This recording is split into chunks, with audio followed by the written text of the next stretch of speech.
Spotless Podcast, where cleanliness is always next to podliness. Now, here are your hosts, Hanna Brooks Olson and Andrew Walsh.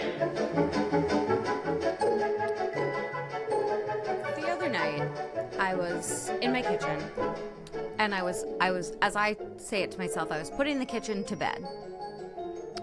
And there is very little that helps me with my bedtime procrastination, like bedtime procrastinating with cleaning, because then when I get into bed, I feel very good about how I've left everything.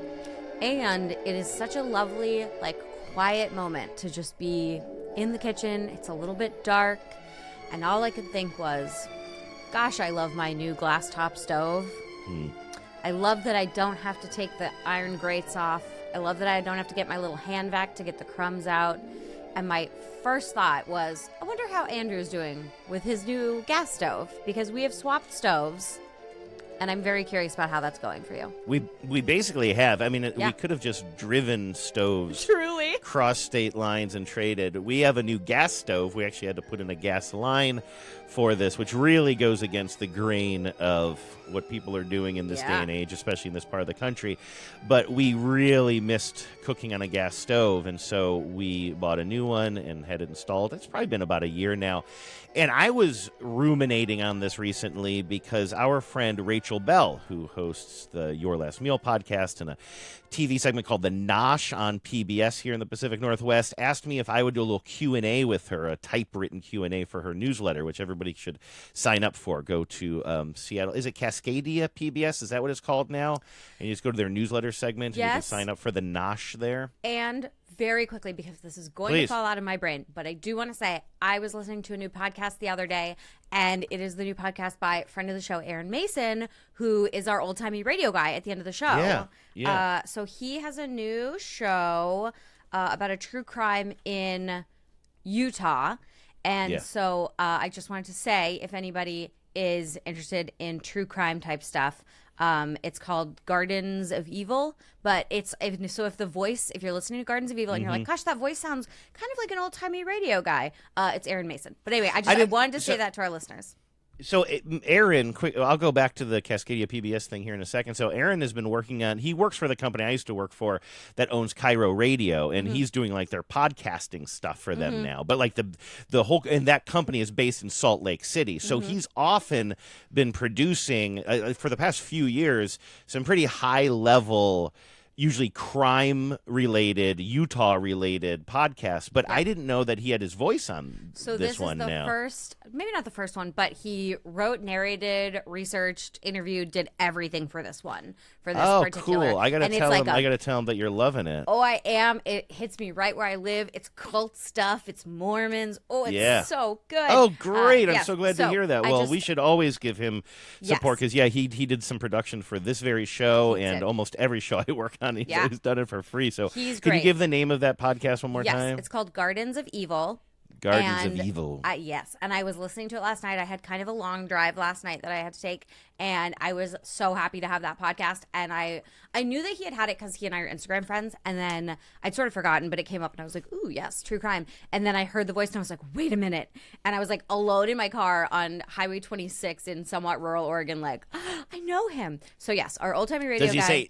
Does he say Niner instead of nine on the not. show? So you can be missed forgiven. opportunity. That's a missed opportunity. I just remembered that I wanted to plug that really quickly at the top of the show because I was listening to it. Aaron, if you're listening, I love it. I will take 13 more.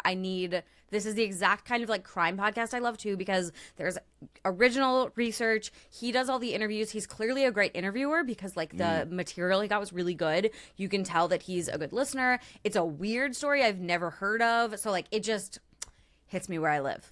Nice. All right. And now I expect quid pro quo that he will spend some time on that podcast promoting Spotless. He has to. Very similar audiences. And it should be it should be seamless. It should be a seamless mention. Okay, so the reason we got on that though is because we were talking about Rachel Bell, another friend of ours. And so, by the way, I kind of do want to encourage people to, if you have any interest at all in what I blather, which I'm not saying you should, but if you do, I had such a fun time filling out this Q&A that Rachel asked me to fill out for an upcoming newsletter that's going to be going out for her newsletter called The Nosh, which is, again, the companion to her TV show. So anyway, she custom made the questions for me. I thought it was going to be just some stock questions, not questions about making stock, which also I've been happy to answer those. Sure. But she asked me about dive bars. She asked me about like kind of my favorite local restaurant joints. She asked me about cleaning, and I don't want to kind of spoil it or scoop it or whatever, because again, I do think that it'd be nice if people signed up for Rachel's newsletter. But I had so much fun answering these questions. The big question was if I could rank my favorite pretzel shapes from best to worst, which my God, I spent all Tuesday doing that. I can't weigh in on it here. It's okay. Real quick. Top one. Favorite pretzel shape. Wouldn't that be the biggest spoiler of all? Okay, what's the worst pretzel shape? The worst pretzel shape is not bad. Okay, because there's never a bad pretzel. I've never had a bad pretzel. It's just, as I said, the workhorse of pretzels, the little mini twists. Sure. They're fine. Yeah. You're not going to tell your friends about them, but they're absolutely fine. They're I like to eat them. I like to eat them. I get a little bag of those if I have a morning flight. I go into the little, what do you call the little store, the whatever, the little newsstand store, Hudson News, and I get myself one of those mini bags of twist pretzels and a bottle of water. Great. And that's my little breakfast while I wait at the gate. Like Amish breakfast. It's like toast. It's like eating dry toast for breakfast. Anyway, so I had so much fun answering these questions, but one of them was about cleaning. Least favorite thing to clean in the kitchen and most favorite thing to clean in the kitchen. And I was thinking of you, Hannah, because I was writing about how my favorite thing to clean in the kitchen is our new gas stove. And I was thinking, all the many times on this show that we've had this conversation, you used to hate cleaning your old gas stove and taking off those big, heavy metal grates and then cleaning underneath and then trying to get them to shine and everything. And the truth is, it's a pain in the ass. I'm not saying it's easy. It's easier for me because I'm bigger than you, and taking those grates off is not as onerous or whatever, but it's still a pain. I vacuum up all the little crumbs that assemble under there, and then I have to wipe it several times, first to get all the gunk and then to get the glass cleaner so it shines and everything. But it's my favorite thing to clean because it's something that I love. Yes. I love clean. It reminds me of how happy I am to have this thing. This thing wasn't just like, oh, it sort of improved my time in the kitchen. It really got me in the kitchen more. I wasn't cooking as much because our setup was so terrible, and things that I had made in my old apartment I could no longer make well because of the way the heat reacted. Old stove too, right? It was a really terrible one as well.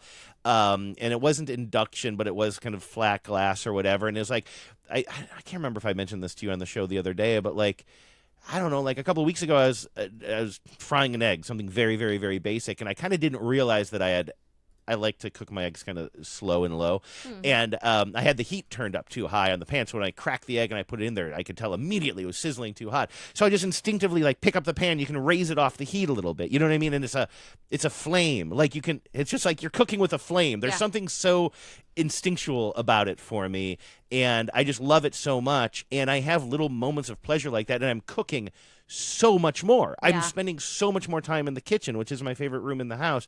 And so because of all of that, cleaning the stove, which isn't necessarily easy, is my favorite thing to do, because it's also, and this is what kind of got us started on this topic when you brought it up, Hannah, is it's the last thing I do.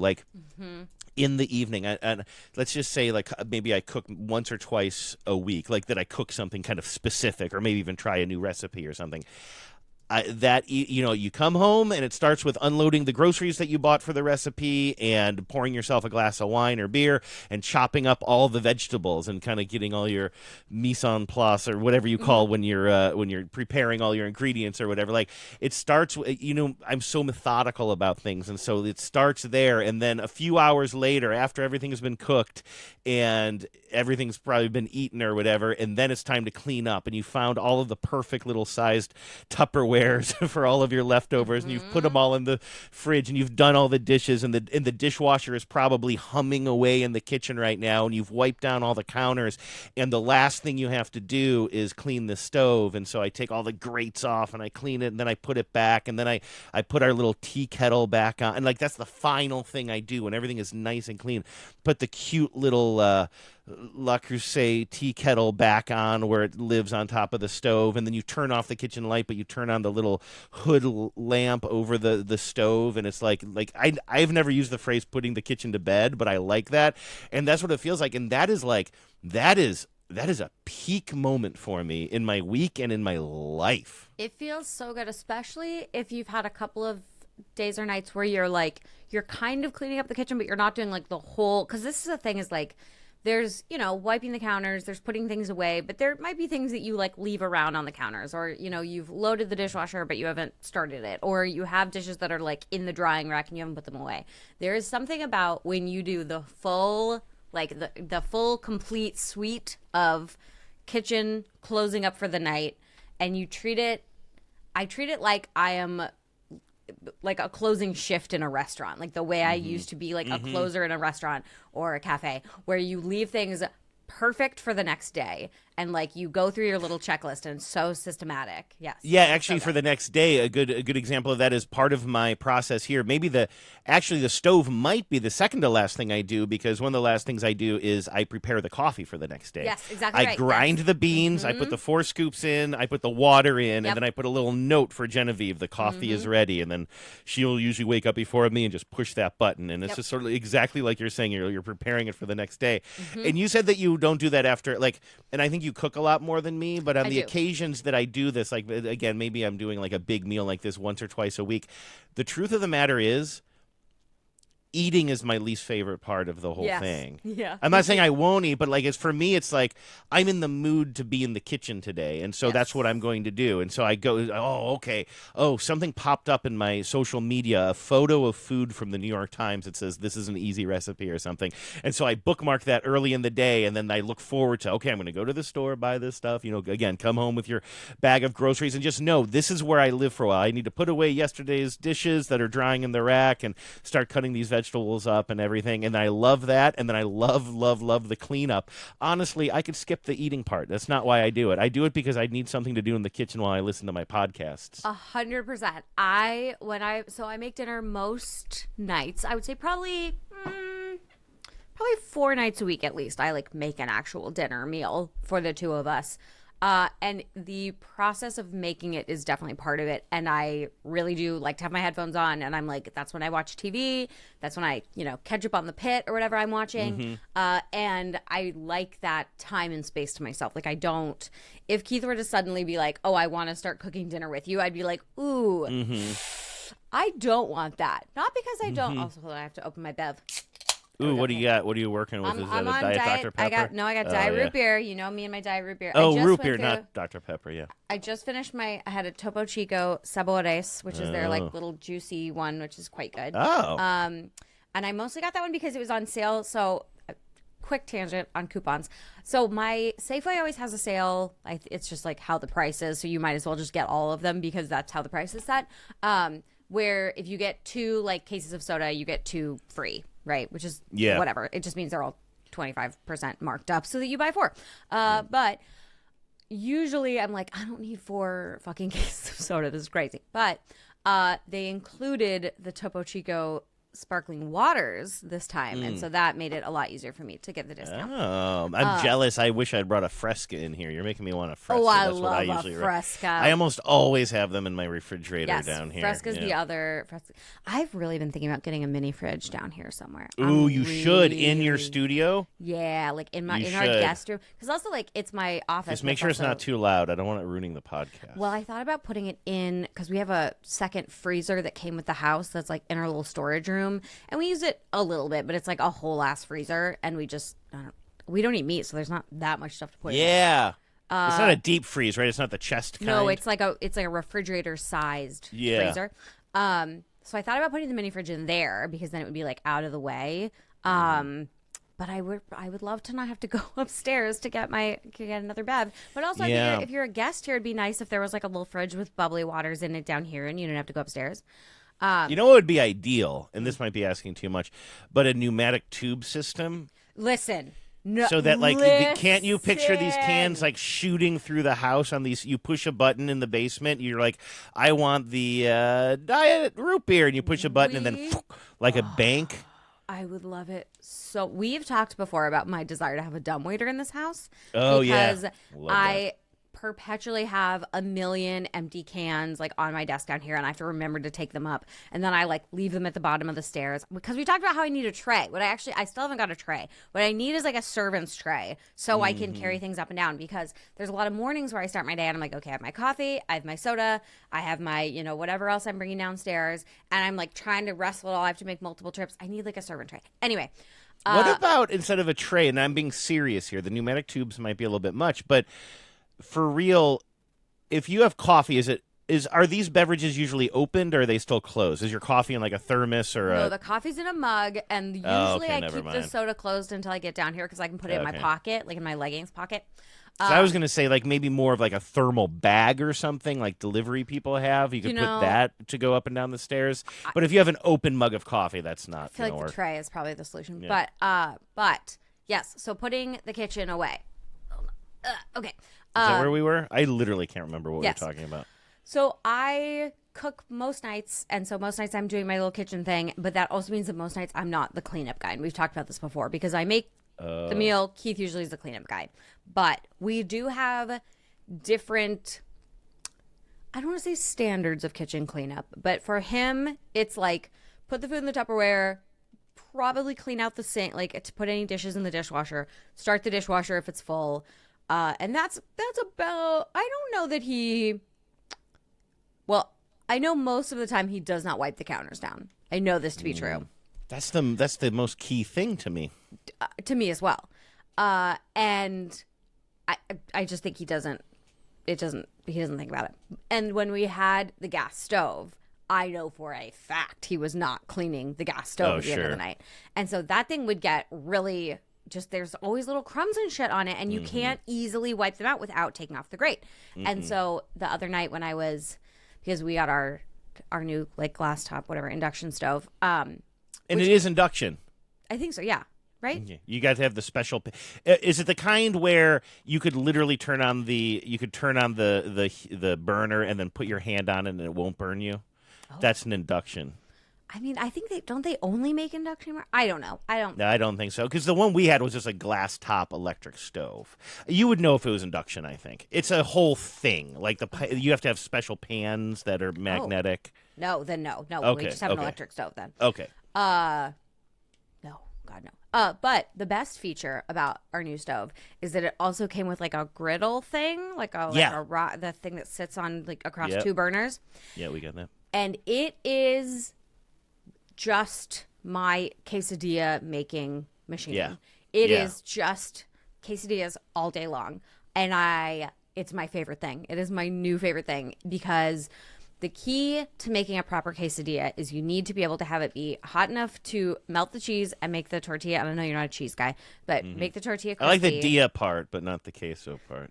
I mean, you could put anything you want into a tortilla. So you could you could literally just put beans in there if you wanted. Yeah. Actually, a crisp bean, that's like pretty good too. Just my friend Roden makes those things. Those are and he rolls them up real tight as a little party. Oh, so good. So good. But the key to making a good quesadilla is that it has to be hot enough to like make the tortilla crispy and melt the cheese. But it can't be so hot that you can't turn it over with your hand. You should always be able to grab the corner and flip it over with your hand. You should not need to bring a tool into the making of a dilla. And so, like, the new griddle is my favorite feature. But, nice. And let me ask you this. Is the griddle, because we have one, but we don't really use it as a griddle at all. We only use it that actually we kind of use it to set dirty spoons and stuff on. We have very bad counter space where our stove is. That's the one issue. Yeah. So there's very little few places for me to put my dirty spatulas and stuff. So that's what we end up using our big metal, kind of thing for, griddle for. But it's really made for the things you're talking about, actually cooking, Yes. But does the cheese come off yours? okay when you're making a quesadilla? Well, the cheese ideally doesn't come out of the. If you're doing it Ideally. right, it doesn't. Ideally. Nothing touches the griddle but the tortilla. Right. But yes, it does because it's very easy to like wipe everything off. Okay. It's like nonstick, which is perfect. But as I was, not just wiping down the glass top the other night, I was using multiple products to make sure that it was like very clean. I was just so happy, and I was thinking about how funny it is that like. Exactly what you said, that when you love something, you like to clean it. And I hated that gas stove so much. And now you have a gas stove and you love it. And it really just shows like there's a lid for every pot and a stove for every fucking freak. That's right. Yeah, absolutely. All right. So let's see here. What else do we want to talk about today? I know I had scribbled down some notes here. Oh, we skipped right over your, this local service that you we have not talked about this. You just sent me a note about it. Yes. Tell me about this service and your feelings about it. Okay. So first of all, it's not local. It's like a franchise. It's a company. And I first saw it, I was in Eugene with my dad, and we were going to a place that we like to go to with our dogs to go eat and drink beer outside. And we were leaving, and in the parking lot, there was this van, and on the side it said, like, we scoop dog poop. And it was a business van. And my dad was like, oh, that's content. And I was like, that is definitely content. Boy, you got both your parents in on the I know. content. They're really, I have them really, really in that mindset. It's funny, too. I'm sure I've said this at some point on the pod, but many, many years ago, I was very temporarily working at The Stranger in Seattle for like a month. And I was working there with Paul Constant and Anna Menard. And I just remember that they had this joke where every time someone would say the word content, they were like, I don't know where it came from, but the word content they used as a synonym for poop. Like that. Like, oh. And so whenever they would see it, they just like, that was where their brains went. And so this is content. Wait, can you give me an example of that? So in other words, like what content are we putting out this week? And they just imagine that it just meant poop. it was just their way of like, yes. yeah, because this is around the time when everybody starts using the word content yes. instead of stories yes. or videos yes. or what have you. I see. I thought maybe you meant that it's like, I'll be back in a second. I got to go take care of some content. Yes. And also, yes, I stepped in content on the sidewalk today. Yes, 100%. So now that everybody else can know that too, I just need that to be in other people's brains. Yeah. So this is content. But so I went and looked it up, and I meant to bring this up a while ago, and then I forgot. And then I saw another van in my neighborhood, and I was like, oh, this is a thing. So the company, this particular company, and I assure you there are multiples. This particular company is called Poop 911. And you hire them to come clean up canine content from your property. This is someone's job. But here are the questions that I have. Yeah, because I have questions for you. I thought maybe you questions. How deeply have you researched this? A little bit. They do keep a lot of their trade secrets to themselves. So many of my biggest questions I have so many questions. One of my biggest questions was, do they take it with them? And if so, how are they disposing of it?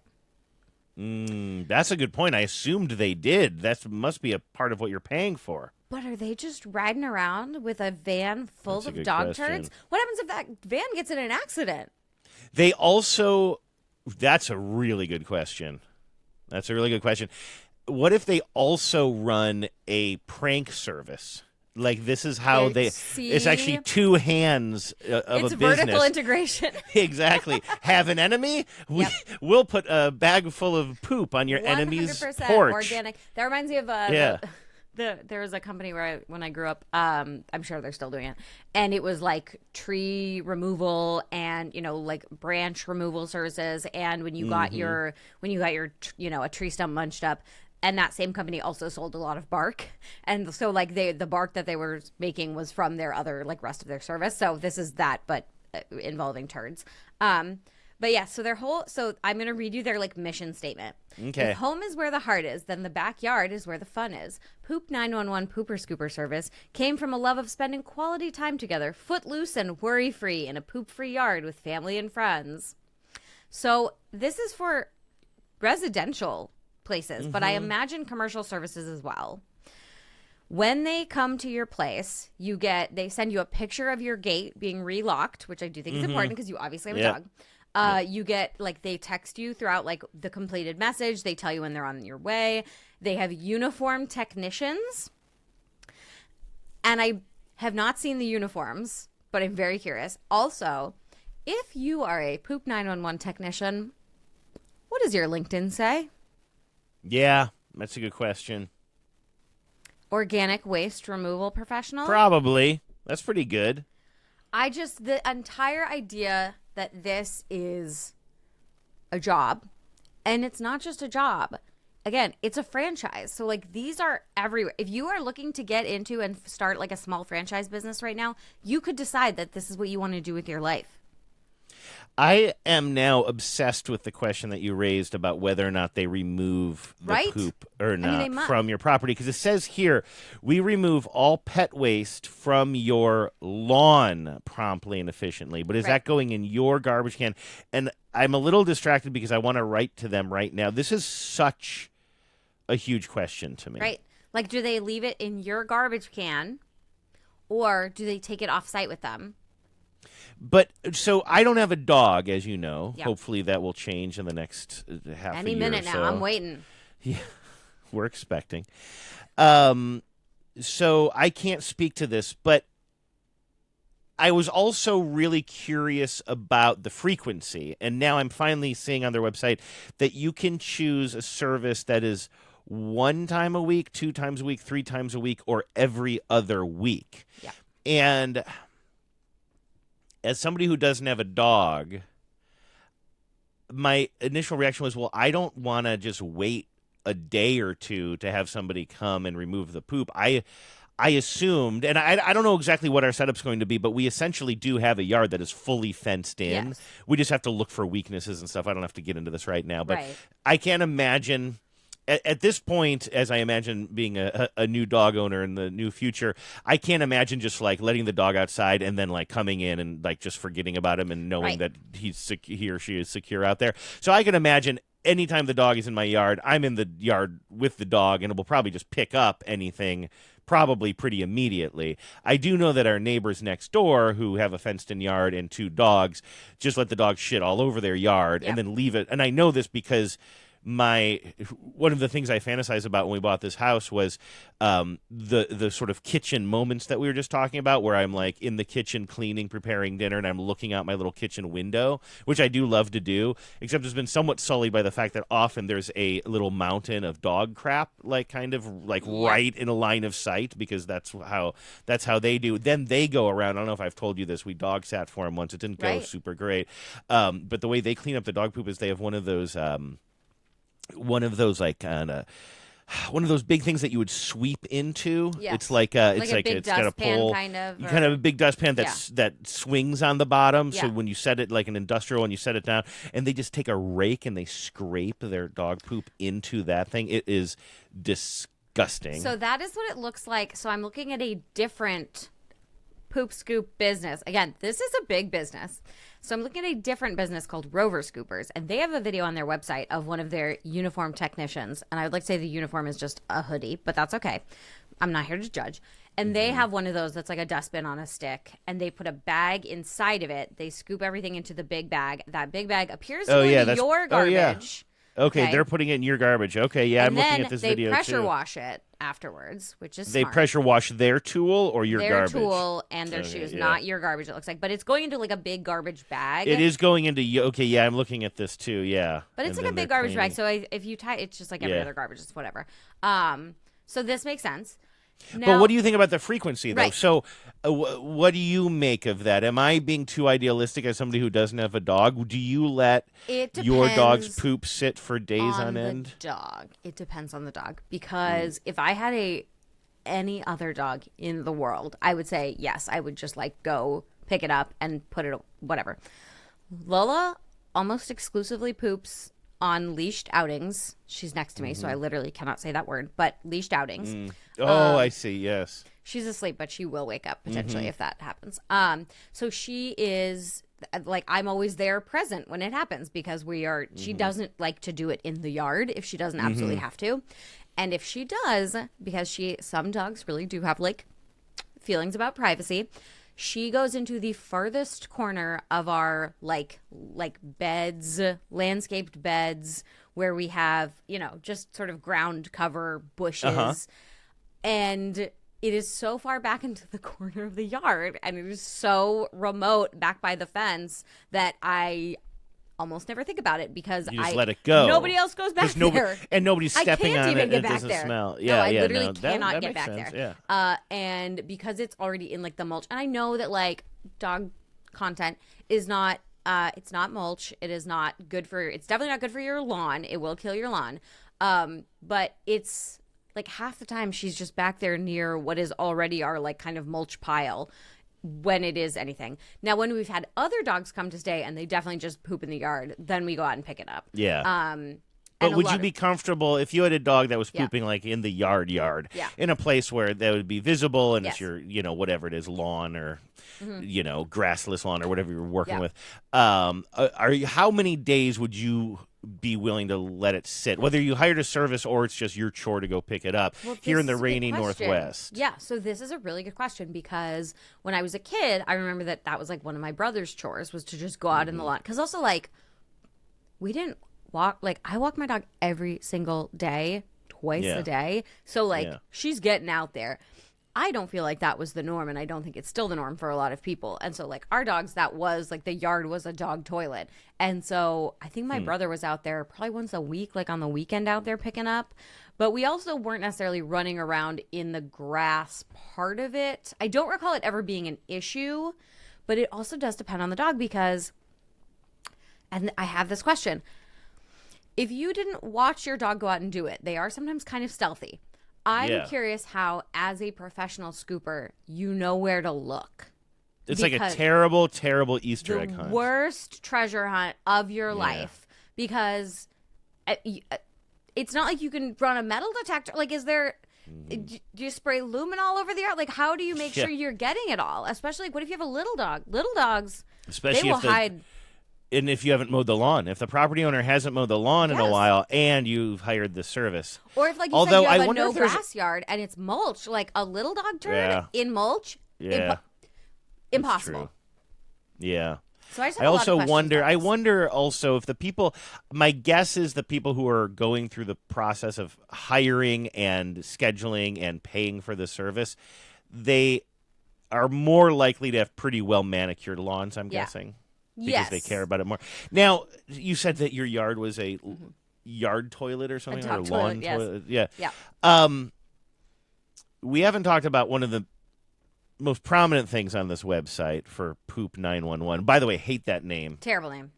Also, just like people are going to accidentally call 911. Also, I need to know that some of the other ones are Poop Solutions, Happy Poop Scoop. There's a lot of these businesses. Pet Butler.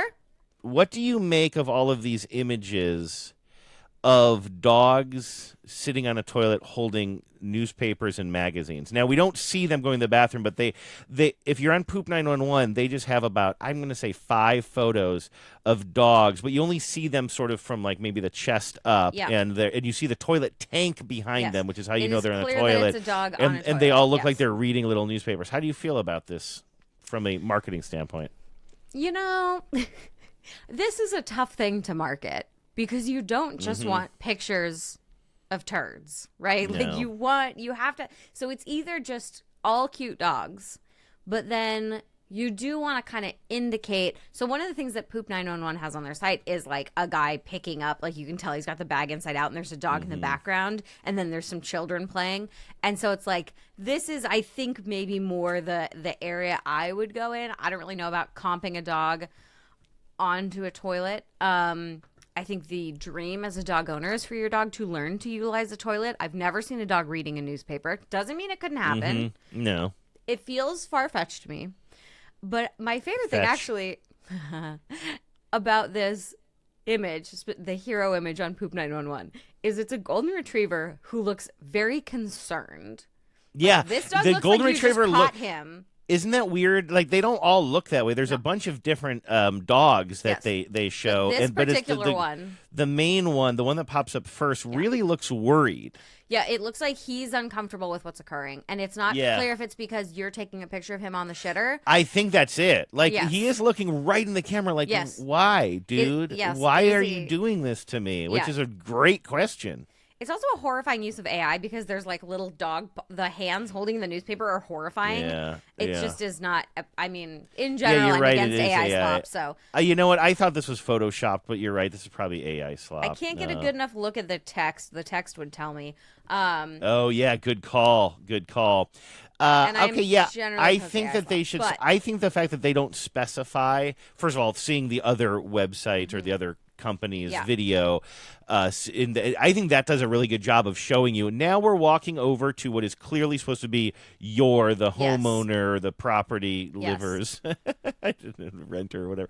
I think I just said property liver. Let's move the hell on. But anyway, I just wanted to bring this up. I have questions. If you know anybody, I'm a property liver. Go ahead. Sorry. But if you know anybody who is organic waste disposal technician, who could tell us more about this job and what it's like, I am curious. Oh, I didn't even check to see if they were hiring. Oh, that's a good point. I didn't even check to look.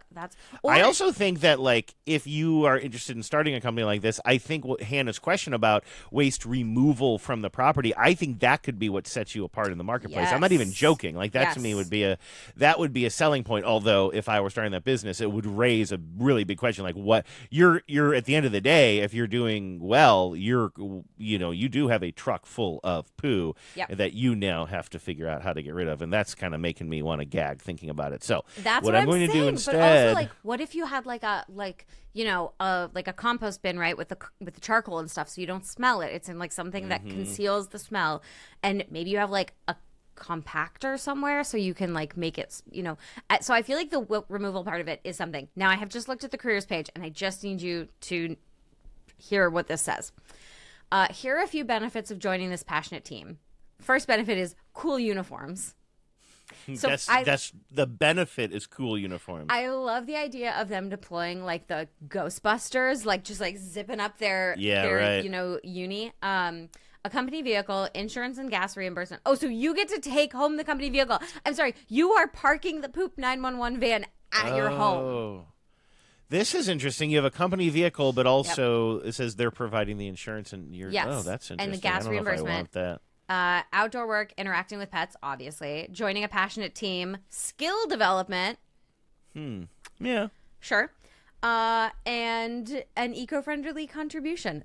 And competitive compensation. I don't love that. How much do you get paid, do you think? Well, if you're based in Seattle, you got to make at least the minimum wage here, right? So first of all, it is the pet waste removal technician is the name of the job that is listed. Okay, you were right. Yeah. They are hiring in Fort Worth, Texas. I don't know. Well, I mean, I guess $57,000 a year. It's not great, but it's not bad. And you do get insurance, and they have a 401k. Yeah, that's better than I thought, honestly. Vehicle. Yeah, and PTO. And so it's interesting. It doesn't list it as hourly, which I'm really shocked about. No, you are an employee. So I like that. I mean, okay, yeah. All right, not the worst job. Honestly, a job I probably would have had in college. All right, let me give out the phone number here so that people can call in with things they want us to talk about, whether it's related to this or not. The phone number is 508 How Wash. That's 508-469-9274 or 508 HOWWASH. How do you wash that thing? You can email us or email us a voice memo, which is a lot of fun, spotlesspod@gmail.com. And we're on Instagram, YouTube, @Spotless. You can find us there. Spotlesspod.com is the web address as well, where you post the show and little blog posts and fun little GIFs. What was our GIF last week? Do you know? I don't remember. What did we talk about last show? I can't remember. I'm looking this up now. Right. No, the GIF last week was... Legion.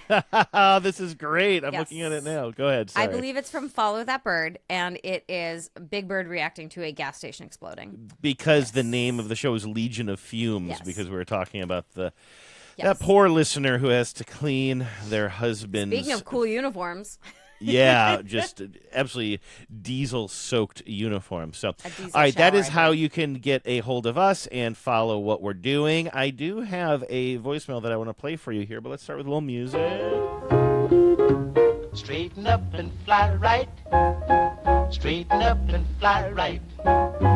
Straighten up and fly right.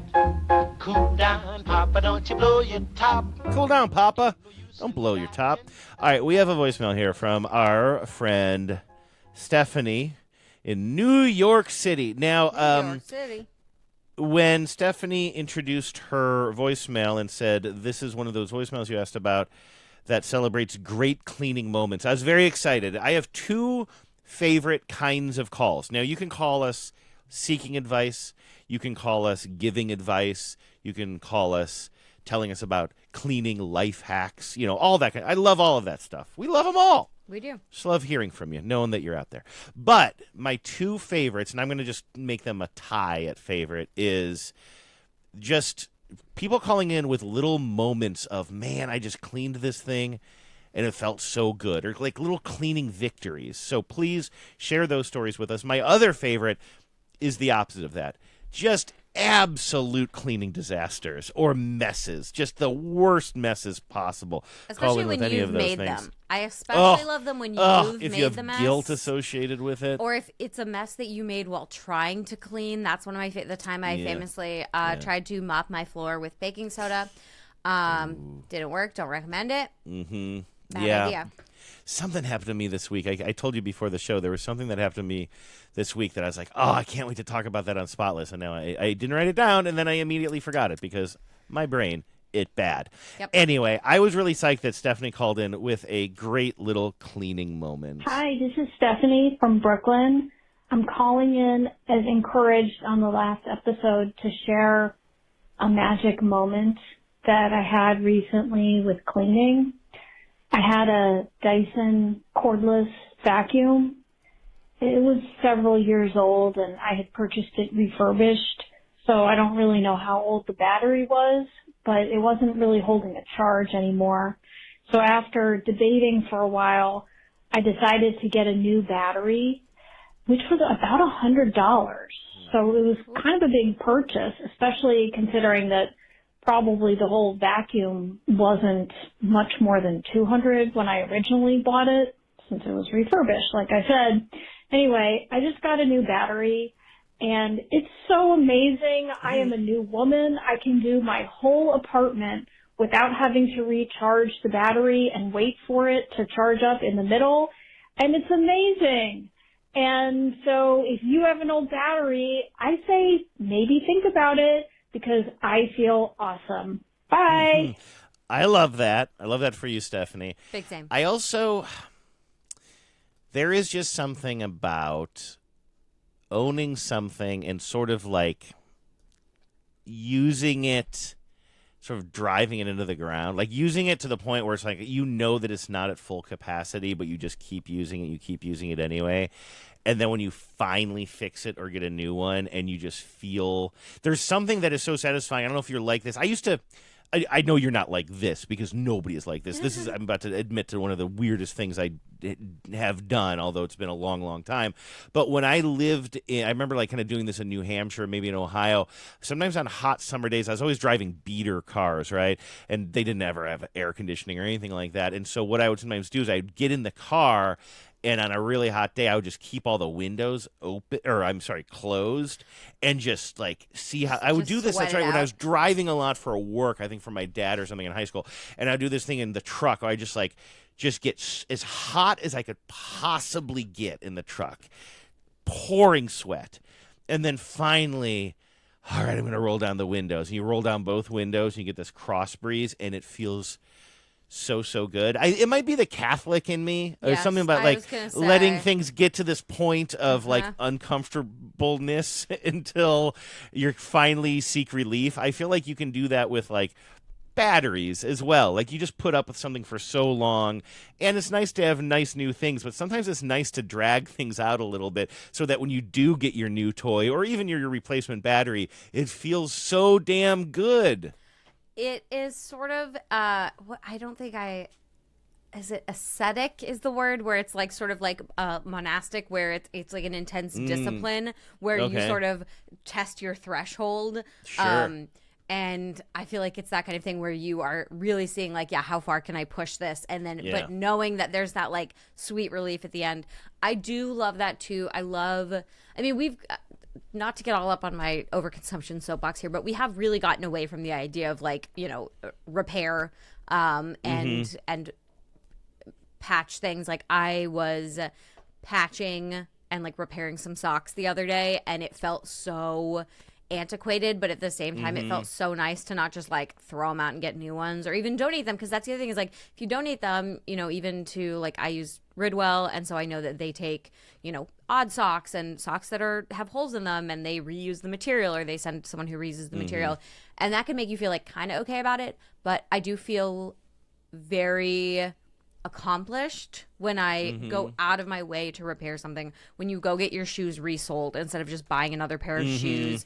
I've actually been trying to figure this out. I have a pair of Doc Martens that I love that are I wear them almost every day in the wintertime. There's like Chelsea boots that I pull on, and I need to get them resoled, and I don't think that I can just send them back to Doc Marten. I think I have to take them somewhere to get them resold. Like I go to a cobbler instead of sending them back, but I need to figure this out. Because they have a very specific sole, or at least they used to. I wore them in the 90s. I haven't worn them, but they have that like kind of yellow rubber sole with a very specific tread. Yeah, and the black line on the top. And it's great. By the way, if you live somewhere that's been getting battered by the weather, which we don't, but right now, a couple of years ago when it was really icy here in Portland, I had been wearing my Docs all the time and not had a problem with the ice. And then I tried to wear my bean boots. I had an old pair of bean boots, and I was like, I'm just going to wear these instead today. And they were so slippery, and I almost could not get out of my house, and I had to go back and put on my Docs. Like really, that tread really does work in the ice. And so just a plug for, a classic shoe. But when I do things like that, when I go put in a new battery, when like it does feel so much better than just throwing something away, and it does also feel like you're really getting use out of it. And even though that $100 battery does feel like a lot, it does. All of the other component parts of it are still working, and it feels like $100 is still cheaper than a whole new vacuum, especially a Dyson, even if you're getting it secondhand. So I love that, and I love too. Yeah. Oh man, a fresh Dyson battery. Yeah. You can pull the moon closer to you. Oh, my gosh. You can do your whole house, and then you go next door, and you're like, hey, neighbor, can I vacuum your house, too? Yeah, we're just going around. Yeah. Stephanie's probably vacuum 911. Vacuum 911. We got it, but you have to empty it on the premises where you did the vacuuming, right? Maybe taking it with you is the thing. And I know a lot of people's issue with the Dyson, like the bagless ones, is the emptying of it when you open up the canister and like the cloud of everything goes everywhere. Is that people's issue? I don't have that issue, but what's people your have move? Told me that issue. I put the canister like all the way into the garbage bin. Exactly. And then you flip that little thing, and then you open the little lid. But it's down in there. You're pushing it down in the garbage can, in the kitchen garbage, right? Yes. Have you ever done the thing where you mash the garbage down with the canister? Yeah, of course. Okay. Yeah, you open it up. The garbage is a little bit fluffier than you want. It's kind of so you the first thing you do is you use the vacuum. You push down the garbage a little bit, then you pull it up, and then you open that little lid up. Okay, I'm really glad that I'm not the only one who does that. Yeah, I absolutely do that. All right, let's get out of here. Oh no, that was the wrong music. That was that was the rated C for clean music, but we don't have any rated C for cleans today. I meant to hit something else. Let's do this. There you go. Good plug for rated C for clean though. Yeah, that's another thing people can request from us. If you've seen we haven't done this in forever, but if you see a scene in a movie where somebody is cleaning up a mess and you want us to rate how well they are doing cleaning up that mess, that's another thing you can submit to us. And again, you will hear our dear friend Aaron Mason, podcast host and producer extraordinaire and old-timey radio guy, who will tell you how you can get a hold of us. And I definitely want to hear more of your celebratory cleaning moments and, of course, just the worst messes you've ever had to deal with. I want shame to be involved, too. Yes, I want you to feel like, you have to leave this voicemail anonymously and maybe put one of those voice warpers on. That's right. All right, I'm all set. Are you all set, Hannah? Anything you want to add before we get out of here? No, all right, I'm thanks, go everybody. And I'm going to go vacuum. Nice. Have fun. All right, everybody, we will talk to you again in a couple of weeks. You've been listening to the Spotless Podcast. If you have a question for Hannah and Andrew or some cleaning advice, call the Spotline at 508-HOW-WASH. That's 508-469-9274. You can also email them at spotlesspod@gmail.com. We'll be back soon. But until then, always remember, life is messy, but it doesn't have to be.